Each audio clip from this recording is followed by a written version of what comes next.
estudio es porque si no creen que yo soy. Y un título que al escucharlo no tiene sentido, pero va a ir cobrando sentido cuando vayamos leyendo la palabra. Juan 8, 12 al 30. Voy a comenzar la lectura. Esta es la Reina Valera contemporánea, la que estoy leyendo. En otra ocasión Jesús dijo: yo soy la luz del mundo. El que me sigue no andará en tinieblas, sino que tendrá la luz de la vida. Entonces los fariseos le dijeron: tú das testimonio acerca de ti mismo. Tu testimonio no es verdadero. Jesús les respondió: aunque yo doy testimonio acerca de mí mismo, mi testimonio es verdadero porque sé de dónde he venido y a dónde voy. Pero ustedes no saben de dónde vengo ni a dónde voy. Ustedes juzgan según sus criterios humanos. Yo no juzgo a nadie. Y si acaso juzgo, mi juicio es verdadero, porque no soy solo yo, sino el Padre que me envió y yo. En la ley de ustedes está escrito que el testimonio de dos hombres es verdadero. Yo soy quien da testimonio de mí mismo y el Padre que me envió da testimonio de mí. Ellos le dijeron: ¿y dónde está tu Padre? Jesús respondió: ustedes no me conocen a mí, ni tampoco conocen a mi Padre. Si me conocieran a mí, también conocerían a mi Padre. Jesús pronunció estas palabras en el lugar de las ofrendas, cuando enseñaba en el templo, y nadie lo aprendió porque aún no había llegado su hora. Una vez más, Jesús les dijo: yo me voy y ustedes me buscarán, pero en su pecado morirán. A donde yo voy, ustedes no pueden venir. Los judíos decían: ¿acaso se matará a sí mismo? Pues dice: a donde yo voy, ustedes no pueden venir. Él les dijo: ustedes son de aquí abajo, yo soy de allá arriba. Ustedes son de este mundo, yo no soy de este mundo. Por eso les dije que morirán en sus pecados, porque si ustedes no creen que yo soy, en sus pecados morirán. Miren ese texto nuevamente, ahí está el título del mensaje del sermón esta mañana. Por eso les dije que morirán en sus pecados, porque si ustedes no creen que yo soy, en sus pecados morirán. 25. Ellos le dijeron: ¿y quién eres tú? Jesús les respondió: lo que desde el principio les he dicho. Mucho es lo que tengo que decir y juzgar de ustedes, pero el que me envió es verdadero, y yo lo digo al mundo lo que de él sé. Pero ellos no entendieron que les hablaba del Padre. Entonces Jesús les dijo: cuando ustedes hayan levantado al Hijo del Hombre, sabrán entonces que yo soy, y que nada hago por mí mismo, sino que hablo según lo que el Padre me enseñó. Porque el que me envió está conmigo y no me ha dejado solo, porque yo hago siempre lo que a Él le agrada. Luego de que Él dijo estas cosas, muchos creyeron en Él. Vamos a orar. Padre, te agradecemos a ti, oh Dios, y pedimos tu bendición, que tu Espíritu Santo nos ilumine y nos hable al corazón, oh Dios. En Cristo Jesús oramos y pedimos todo esto. Amén. Vamos a ir a la introducción. Y ahí tenemos uno de los pasajes claves en este que hemos leído, con el que comenzamos, el 8:12, lo tenemos ahí. Yo soy la luz del mundo. El que me sigue no andará en tinieblas, sino que tendrá la luz de la vida. Esta afirmación es como lo que va a mover todo el pasaje que tenemos ahora delante de nosotros. ¿ok? Y algunos de ustedes estarán preguntando por qué no vimos el pasaje de la mujer pecadora. Si ustedes leen el final del capítulo 7 se van a dar cuenta que ese texto que aparece ahí o esa narrativa que está ahí de la mujer adúltera es como un paréntesis, o sea, la narración, porque si ustedes leen el 52 y el 8:12 se van a dar cuenta que es una continuación. Entonces, algunos creen que ese pasaje fue insertado después, ¿ya? No es que no haya sido inspirado o que no sucedió, nada más que está como, podemos decir que es mal ubicado, ¿ya? Entonces el pastor decidió continuar con el tema que teníamos acerca de la divinidad de Jesús. Y esto es muy importante, porque todos podemos tener alguna información además de la Biblia. Voy a explicar esto. Hay muchos escritores que han sido muy inteligentes, digo, really smart people, ¿no? Estoy pensando, por ejemplo, algunos de ellos como Josh McDowell y otros, que en un momento de su vida fueron ateos, ¿no? Y tal vez su esposa o un familiar creyó en el Señor. Y ellos entraron a conocer a Dios o vinieron a conocer a Dios por el deseo que tenían de destruir la fe de su ser querido, ¿no? Y comenzaron a investigar, el caso específico de Josh McDowell, comienza a investigar acerca de Jesús, el Jesús histórico, ¿no? Porque yo sé que, por ejemplo, en las universidades, en muchas de ellas se niega el Jesús histórico. Es decir, que Jesús ni siquiera llegó a existir. Es un personaje ficticio, un personaje inventado. Algunos entran a un nivel más arriba en su fe o su religión y dicen, bueno, Jesús existió, es un personaje histórico, ¿ya? Pero de ahí no pasan, ¿me explico? Es como, ¿qué causa en mí, por ejemplo, creer en Cristóbal Colón? Nada. ¿Se dan cuenta? No causa nada en mi fe. Si sé, por ejemplo, que, bueno, él vino de España y hay un gran pleito ahí que es de España, otros dicen que es de Italia y ahí se lo están peleando hoy, ¿no? Pero antes nadie lo quería en su tiempo, ¿no? Pero digo, es un evento histórico que no podemos negarlo. ¿Estamos? Pero ese conocimiento no causa nada en mi fe hacia Dios. Igual, hay personas en el mundo científico que creen en Jesús, que es un personaje histórico, pero de ahí no se mueven. No hay nada que pueda moverlos espiritualmente. Yo me preguntaba, ¿qué causa esto? ¿Se acuerdan cuando Nicodemo vino a Jesús? Él sabía muchas cosas de Jesús. Sabemos que viene de Dios. Pero su fe era nada más por aquello que veía. Y solamente Dios es el único que puede cambiar el pensamiento nuestro con esa información. O sea, si somos honestos en la información que leemos, es muy posible que Dios comience a trabajar en nuestra vida, en nuestra fe. ¿Ok? Pero Dios es el único que puede cambiar mi punto de vista acerca de Jesús. Y Juan nos va a hablar de eso. Juan nos lleva no solamente al personaje histórico que existió.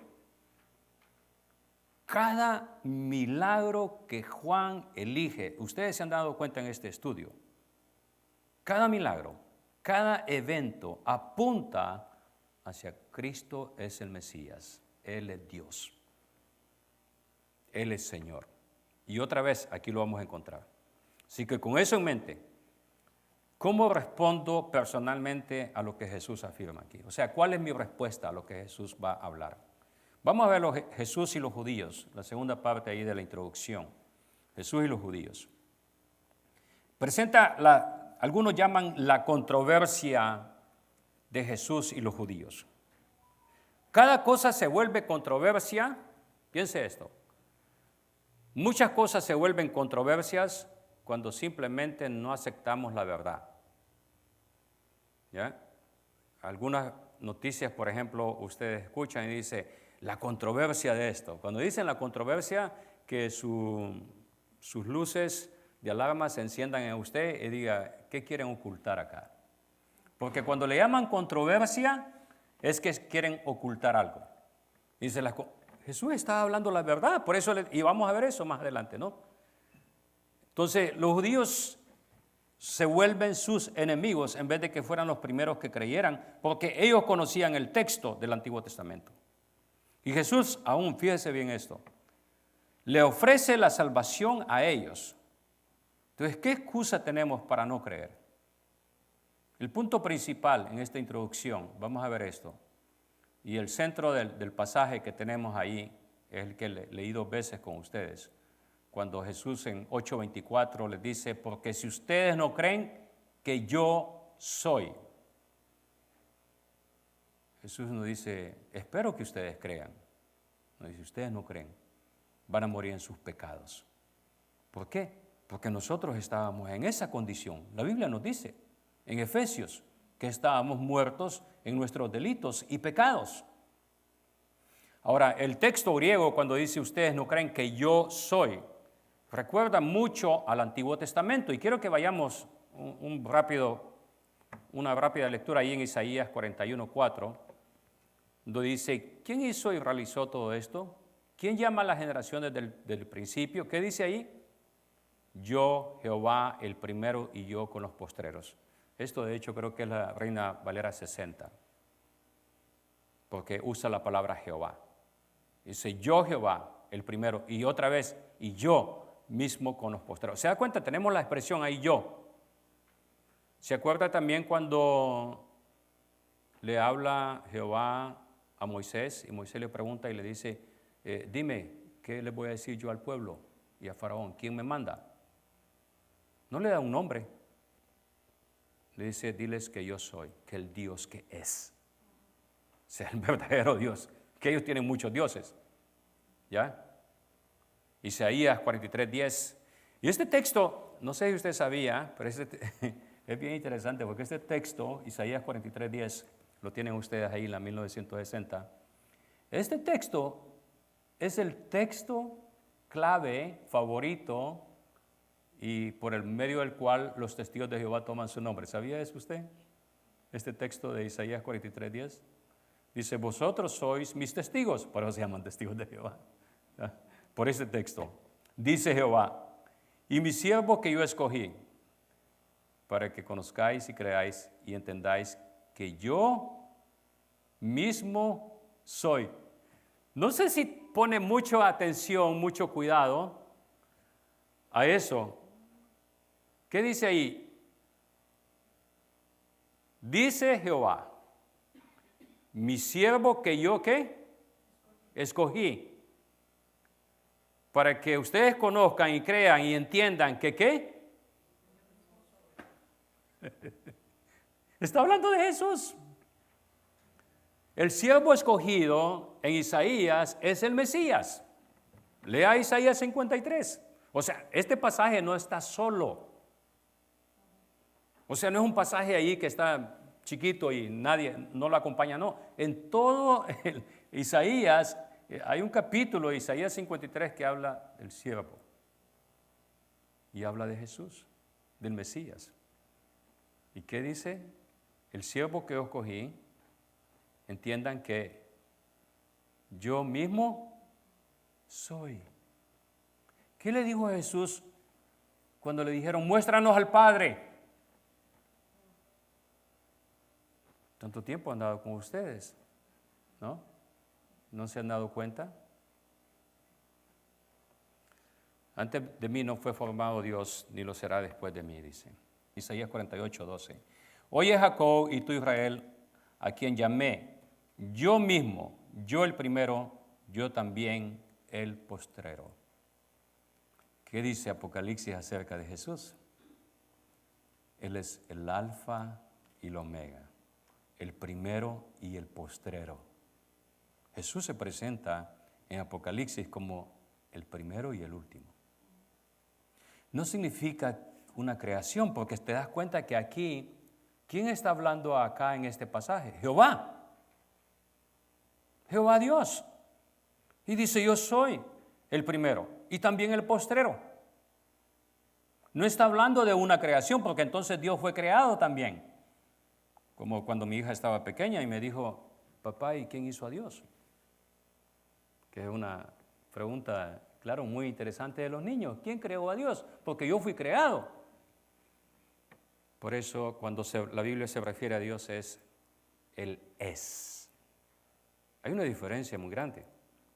Y he explicado esto antes, el lenguaje. Él es. No es llegó a ser. Nosotros llegamos a ser. ¿Me explico? Llegamos a existir.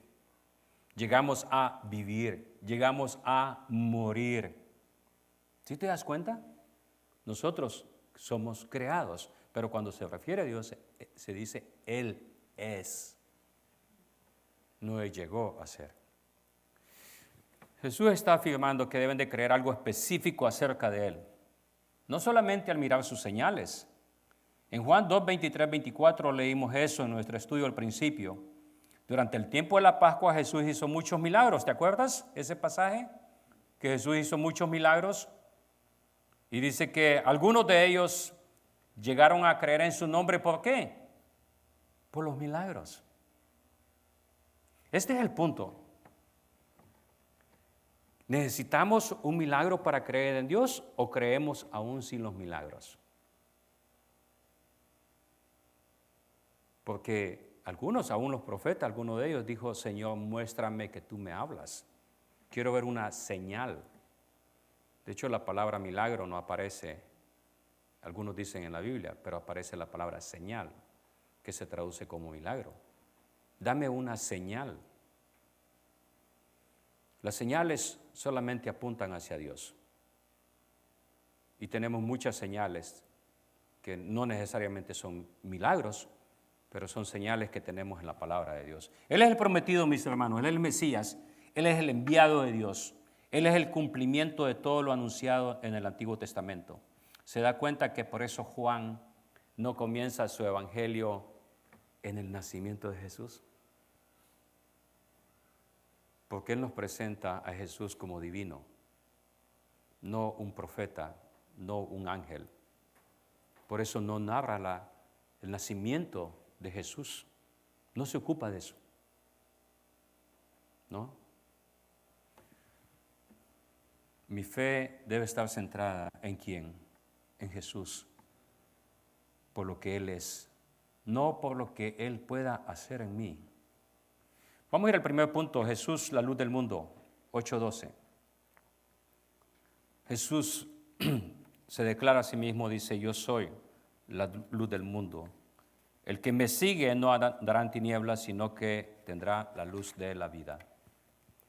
Y vamos a entrar a esto de las comparaciones con el Éxodo, la letra A, cuando dice yo soy la luz del mundo.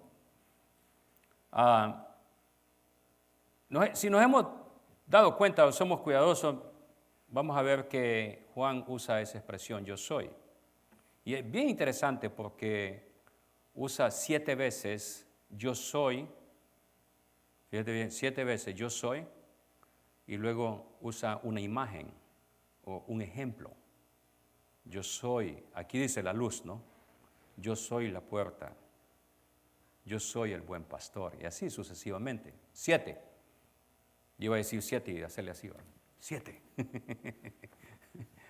Y 7 veces, interesante también este número, 7 veces usa la palabra yo soy, refiriéndose a Jehová.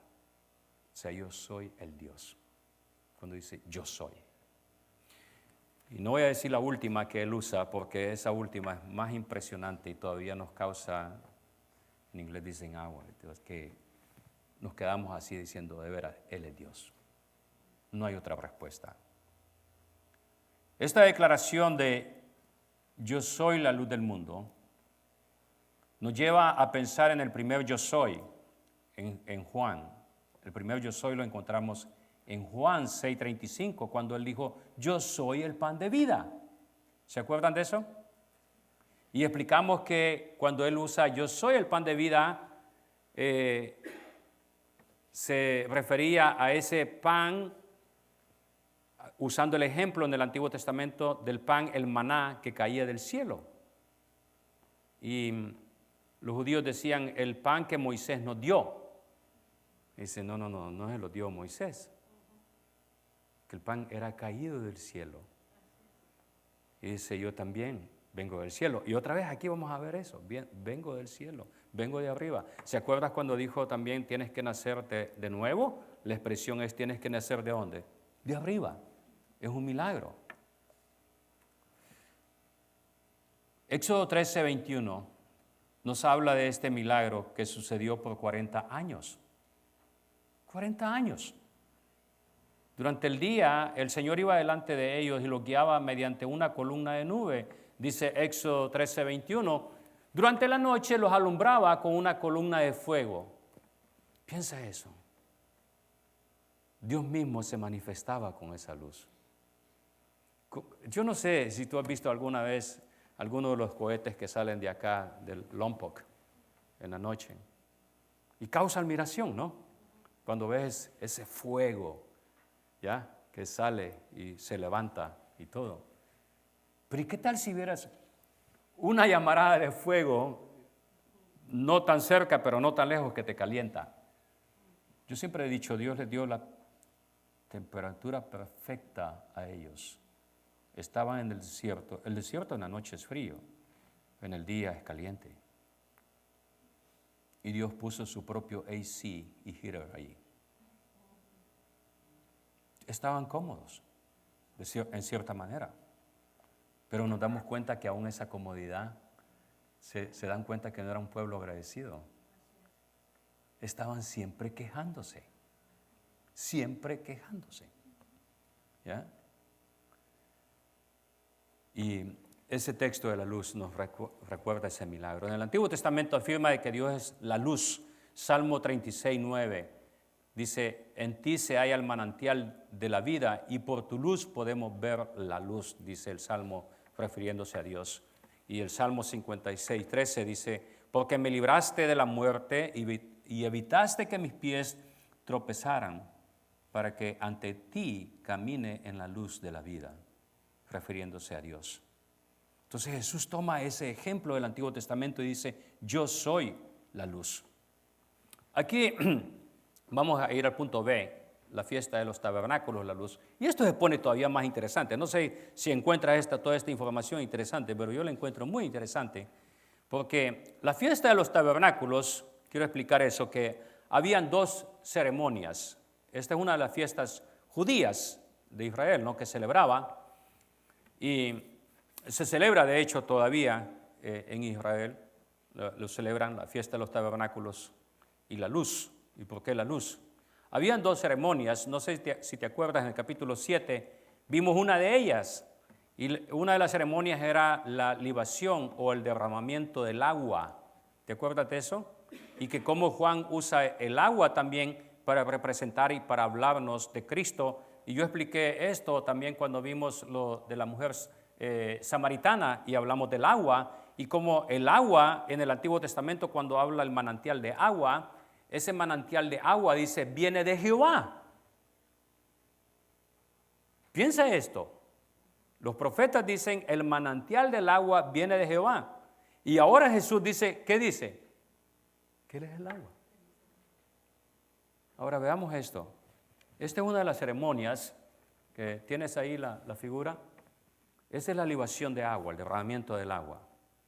Esa era una de las primeras ceremonias que se hacía y recordaba el tiempo en el Éxodo, cuando estaban en el desierto, cuando Dios proveyó agua para ellos y no se murieron de sed. ¿Ya? Yo sé que muchos de ustedes tienen agua en su casa y lo dan por un hecho, pero ustedes saben que muchos de nosotros tuvimos que acarrear agua para la casa. No teníamos agua en casa. Yo crecí así, sin agua en mi casa. Así que para mí era un suplicio cada vez que el agua se terminaba, porque tenían que mandar al camello para que fuera a recoger agua. El camello era yo. ¿Ya? Así que bueno, y lo damos por un hecho, ¿sí o no? Los judíos recordaban con esta fiesta, esta ceremonia, que Dios había provisto agua para ellos en el desierto. Y la segunda ceremonia es esta, la que tenemos hoy. La luz. Y hacían esto.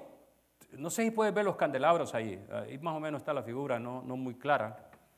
Pero levantaban estos candelabros para poner estas luces enormes y alumbraban en la noche todo el templo y sus alrededores. ¿Puedes ir a la siguiente? ¿Te das cuenta ahí? Ahí están los candelabros en medio. Entonces, está esta celebración. Piensa esto, estaba la primera, ¿verdad? El agua. Cuando el sacerdote llega, agarra el agua y va al tanque de Siloé y la trae otra vez. Y dice Jesús, esa agua que estás trayendo en el recipiente de oro, yo soy la verdadera agua, el agua de vida. ¿Ok? Y ahora esta otra ceremonia donde encendían las luces toda la noche y se iluminaba el templo. ¿Ok? Y Jesús dice, yo soy la luz del mundo. Ahora te das cuenta que tiene sentido lo que Jesús está hablando. Dice, ustedes encienden esas luces ahí que tienen necesidad de aceite para alumbrarles. Yo soy la luz. Y fíjate bien, ¿te das cuenta que afuera del templo estaba todo oscuro? Que no había luz eléctrica. Solo en ese sector tenían luz. Y Jesús les dice, sí, ustedes están alumbrando este pedacito acá. Pero ¿qué dice? Yo soy la luz de Jerusalén. Yo soy la luz del mundo, dice.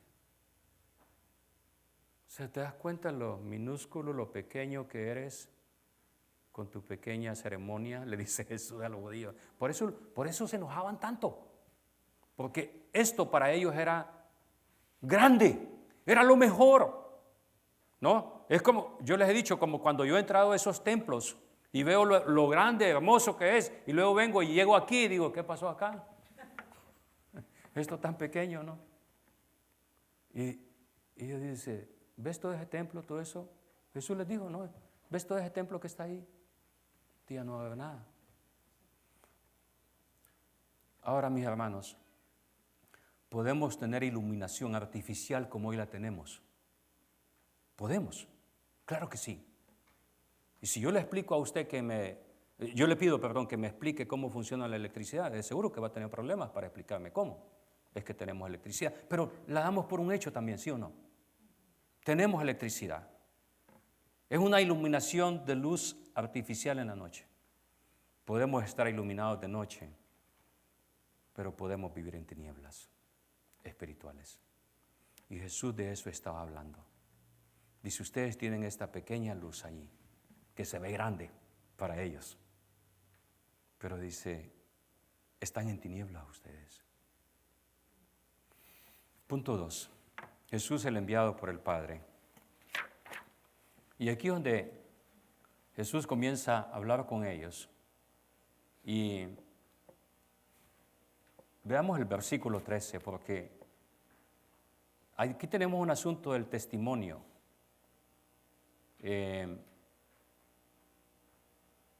Los judíos dicen, bueno, ¿quién da testimonio de ti? O sea, ¿quién puede avalar tus palabras? ¿Quién puede ponerle el sello de que tus palabras son verdad? Aquí no estás hablando muchas cosas, ¿no? Y como me dijo alguien una vez, pues sí, el papel aguanta con lo que le ponen, haciendo referencia a la Biblia, ¿no? Ok.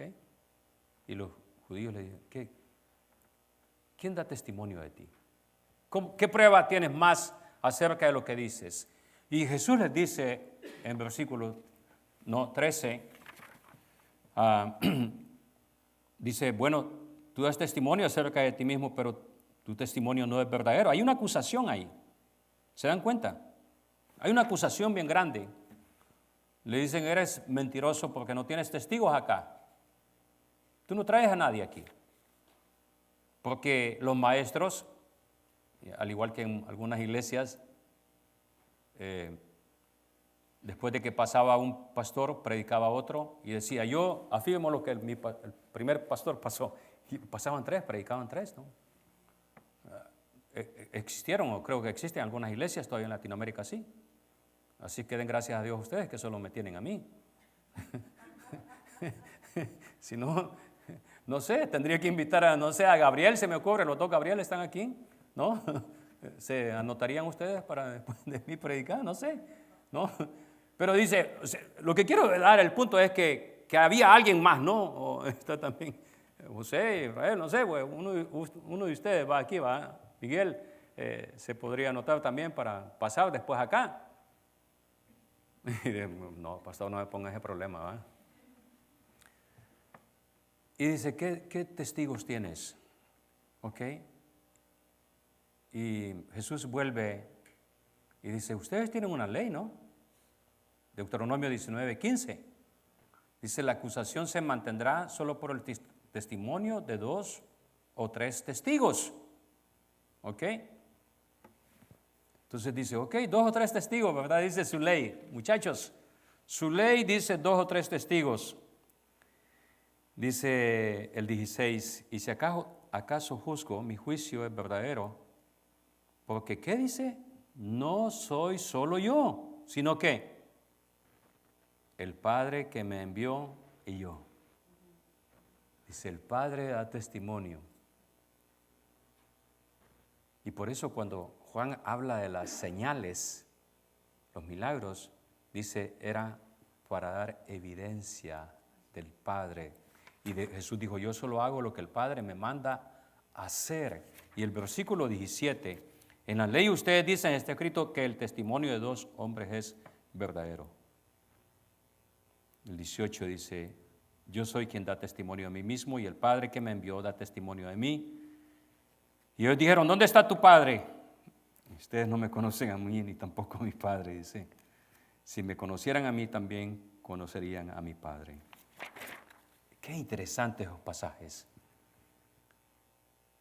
El 19 le preguntan a ellos, ¿dónde está tu Padre? Dice, ustedes no, si no me conocen a mí, ¿cómo van a conocer a mi Padre? ¿Se da cuenta que Jesús nunca se refiere a José como su padre? Es interesante eso en la Biblia, ¿no? Ni menciona, ni se molesta en mencionar a su madre.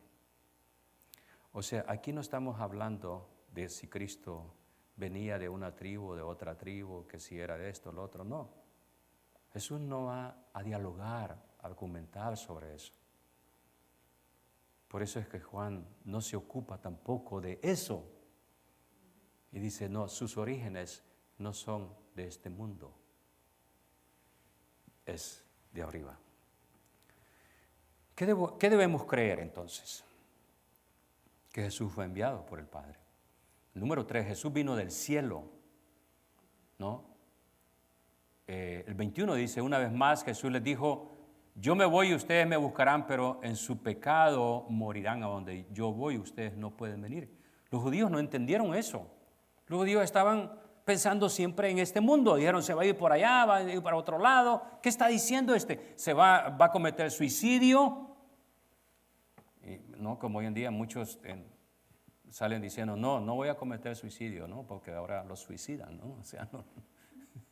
Si llegas a hablar más de la cuenta, puede posible que te manden por allá, ¿no? Para otro lado. Entonces, Jesús dice, no quiero cometer suicidio, ¿no? ¿Ya? No es eso. Y Jesús en el versículo 23 les dice, ustedes son de aquí abajo, yo soy de arriba, ustedes son de este mundo, yo no soy de este mundo.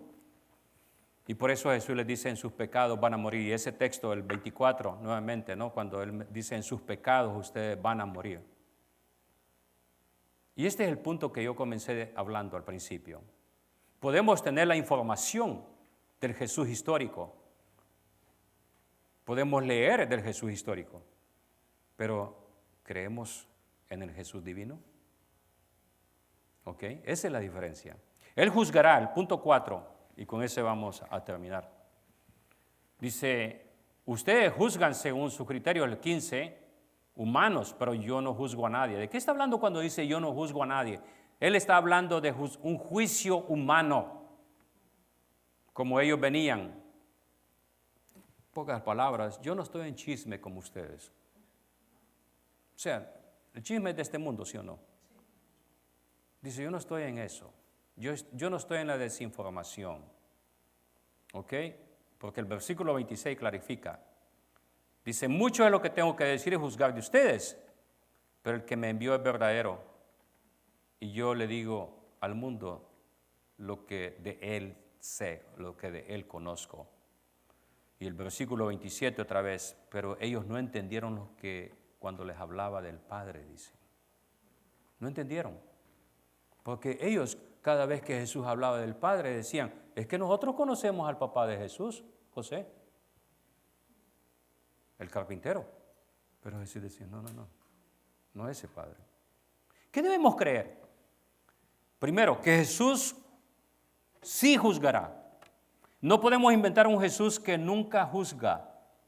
Él mismo dijo que habrá un juicio. O sea, eso lo tenemos bien claro, porque hay una gente que dice, a mí me gusta el Jesús de la Biblia porque Él es amor y paz. Love and peace.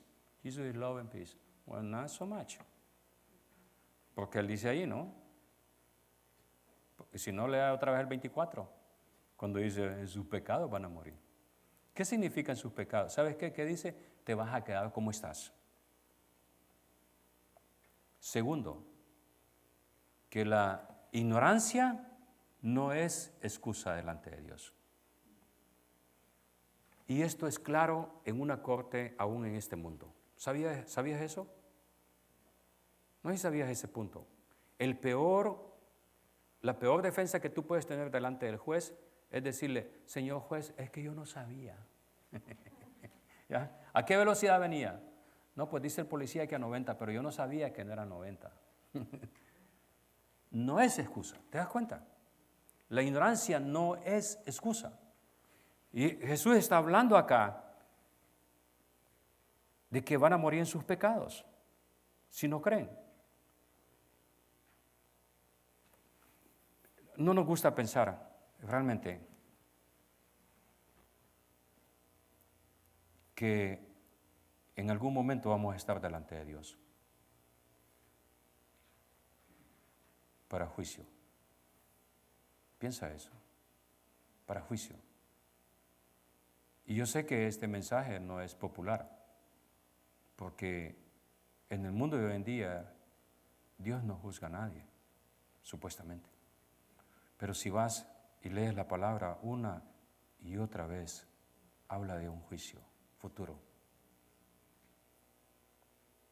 Tenemos que tener cuidado, porque Jesús les dice, si ustedes no creen, y hay más, fíjate bien, más se le va a demandar a aquel que sabe más que aquel que no sabe nada. Más. Dice, bueno, ¿sabías? ¿Va? ¿Sabías qué es lo bueno y qué es lo malo? ¿Y qué? Decidiste hacer lo malo. Conclusión. ¿Qué debemos de creer acerca de Jesús para ser salvos? Que Él es la luz del mundo, que sin Él estamos en tinieblas. Debemos creer que Él fue enviado por el Padre. No es el niño Jesús. It's not baby Jesus. ¿Ya?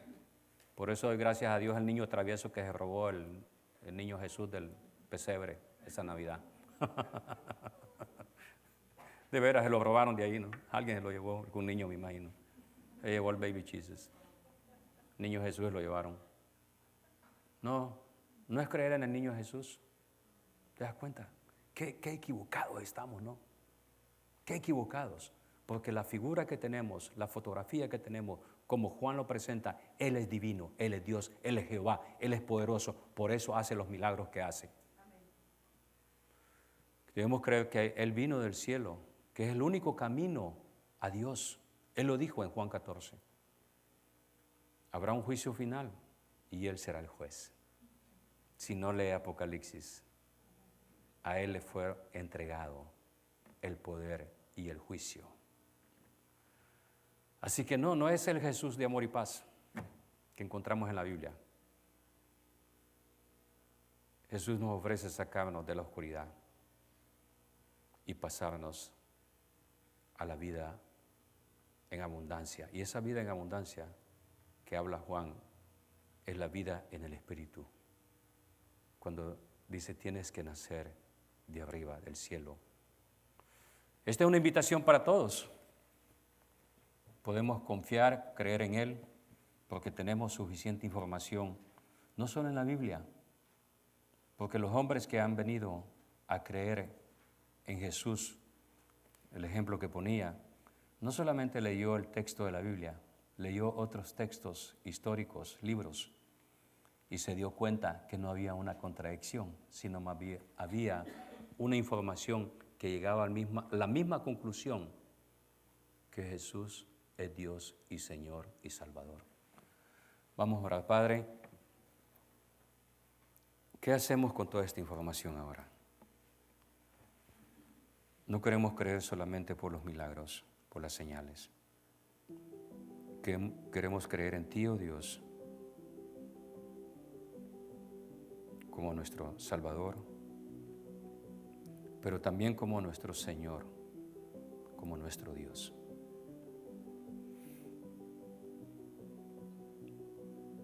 Vengamos en oración a Dios. Le invito a que ore conmigo esta oración. Padre, a ti vengo, oh Dios, en el nombre de Jesús, a pedirte perdón por mis pecados. Creo, oh Jesús, que tú eres Dios y que moriste en la cruz para librarme de la condenación que mis pecados traían. Perdóname, soy pecador y creo en ti. Padre, a ti te doy las gracias por haber enviado a tu Hijo a morir en mi lugar. Y gracias, Jesús, por salvarme hoy. Gracias, Padre. Y oramos en nombre del Padre, del Hijo y del Espíritu Santo. Amén.